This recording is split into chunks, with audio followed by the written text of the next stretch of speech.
4 June JSS এর অন্যতম শীর্ষ নেতা কে.এস. মংয়ের পুত্র অং অং মং সহ 6 জনকে গাঁজাসহ ঢাকার সোহরাওয়ার্দী উদ্যান থেকে আটক করেছে শাহবাগ থানা পুলিশ। সোহরাওয়ার্দী উদ্যানের ভেতরে অং অং মং দলবল নিয়ে গাঁজা সেবন করছিল এবং এ সময় তাদের দলে কয়েকজন মেয়েও ছিল বলে জানা যায়। গত মার্চে অং অং মং ঢাকার হোটেল ইন্টারকন্টিনেন্টালের সামনে পুলিশের ওপর হামলা চালায় এবং তিনি ওই মামলার এজাহারভুক্ত প্রধান আসামি। পুলিশ জানায়, গত 11 মার্চ অং অং মং হোটেল ইন্টারকন্টিনেন্টালের সামনে রমনা থানার পুলিশ সদস্যদের মারধরে নেতৃত্ব দেন। এমন দুঃসাহসের পেছনে তার বাবার অনৈতিক প্রভাবকে দায়ী করছে পুলিশ। অং অং মংয়ের পিতা কে.এস. মং জনসংহতি সমিতি বা জেএসএস এর কেন্দ্রীয় কমিটির সদস্য। সর্বমহলে পিতার প্রভাবকে কাজে লাগিয়ে অং অং মং বেপরোয়া হয়ে উঠেছে এবং দল বল নিয়ে যেখানে সেখানে মাদক সেবন ও পার্বত্য এলাকায় বাঙালিদের স্বার্থবিরোধী বিভিন্ন কর্মকাণ্ডে জড়িয়ে পড়েন।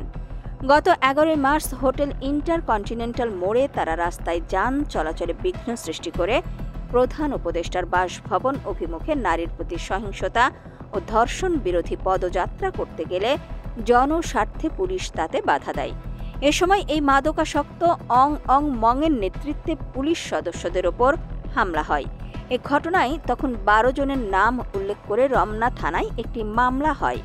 এ মামলার এজাহারভুক্ত প্রধান আসামি অং অং মং। 4 জুন সোহরাওয়ার্দী উদ্যানের ভেতরে অং অং মং দলবল নিয়ে গাঁজা সেবন করতে গিয়ে কয়েকজন মেয়ে ও গাঁজাসহ পুলিশের হাতে ধরা পড়ে। উল্লেখ্য, পার্বত্য চট্টগ্রাম জনসংহতি সমিতির কেন্দ্রীয় সহ সাধারণ সম্পাদক ও জেএসএস এর মুখপাত্র এবং পার্বত্য চট্টগ্রাম আঞ্চলিক পরিষদের সদস্য কে.এস. মংয়ের পুত্র অং অং মং তথা অং অং মারমা।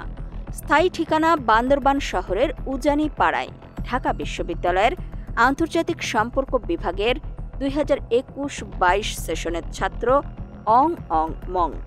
পিতার রাজনৈতিক আদর্শের পথ ধরে অং অং মং ঢাকায় বাম রাজনৈতিক ছাতার আড়ালে পাহাড়ে জনসংহতি সমিতির রাজনৈতিক মতবাদ প্রচারণায় অংশ নিচ্ছে এবং মাদকে আসক্ত হয়ে দিনে দিনে উচ্ছৃঙ্খল ও বেপরোয়া হয়ে উঠছে।